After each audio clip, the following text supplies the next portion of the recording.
Exposé sur les méthodes participatives. Planification stratégique. Présenté par Benbzik Keltouma, Ahdir Youssef, Sharraou Hasna, Badreddin Mounir, Fajri Soukaina. Encadré par Monsieur Moubarak Redouane. Année universitaire 2020-2021. C'est quoi les méthodes participatives?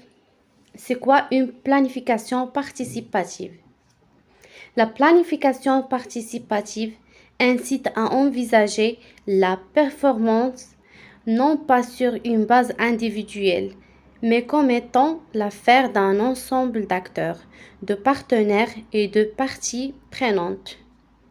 Dans cette brève présentation, nous verrons parmi plusieurs la CEPO, ZOP et MRP.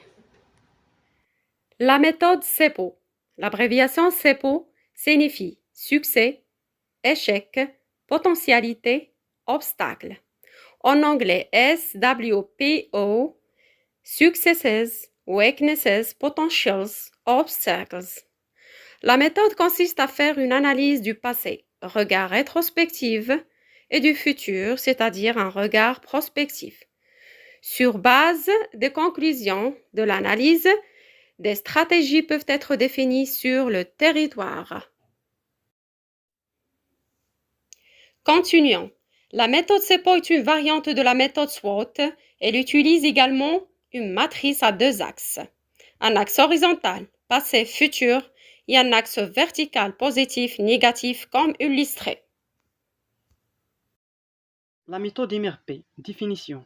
La MRP, Material Requirements Planning, est une méthode de planification des besoins en composantes basée sur la nomenclature des actions à mener dans un projet.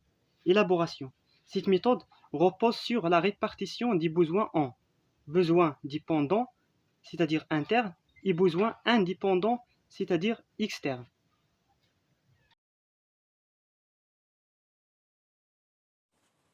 Bonjour à tout le monde. Ici, on a expliqué la méthode ZOP. ZOP, Ziel Oriented Project Planning. En français, PIPO. Planification des interventions par objectif. La PIPO est une méthode de planification qui est appropriée à la d'une action de développement en collaboration avec une instance extérieure. L'élaboration. La ZOP est basée sur la participation de manière à rassembler, à utiliser au maximum le savoir-faire et la compétence des groupes concernés. Son efficacité dépend beaucoup de la capacité de l'équipe pluridisciplinaire qui le conduit. Les principaux outils de la PIPO comprenant le brainstorming, les techniques de visualisation entre parenthèses métaplan, l'arbre des problèmes, l'arbre des objectifs. La démarche PIPO comprend 12 étapes. Les deux grandes étapes, c'est la première est l'analyse qui se porte sur les organisations, la problématique, les objectifs et les stratégies. La seconde est la programmation qui conduit à la libération de la matrice de planification. Maintenant, on passe à l'étude de cas. La restructuration des quartiers d'habitat non réglementaires, les QHNR. Les QHNR, ils sont les habitats non réglementaires, les bidonvilles, l'habitat insalubre, les douars précaires, les quartiers dits clandestines, l'habitat sous-équipé et les habitats menaçants en ruine. Et c'est l'agence urbaine, comme vous voyez dans le schéma suivant, qui s'en occupe à la restructuration.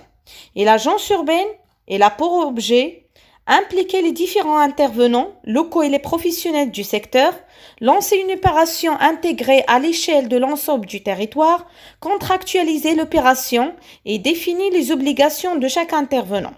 Et dans l'approche participative, comme on voit dans le schéma, l'agence urbaine, elle contacte l'administration, les communes et la population par l'intermédiaire des associations.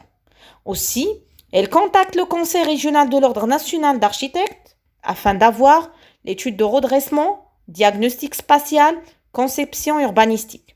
Et concernant le levé topographique, elle contacte le Conseil régional de l'Ordre national des topographes et des topographes privés. Merci pour votre attention.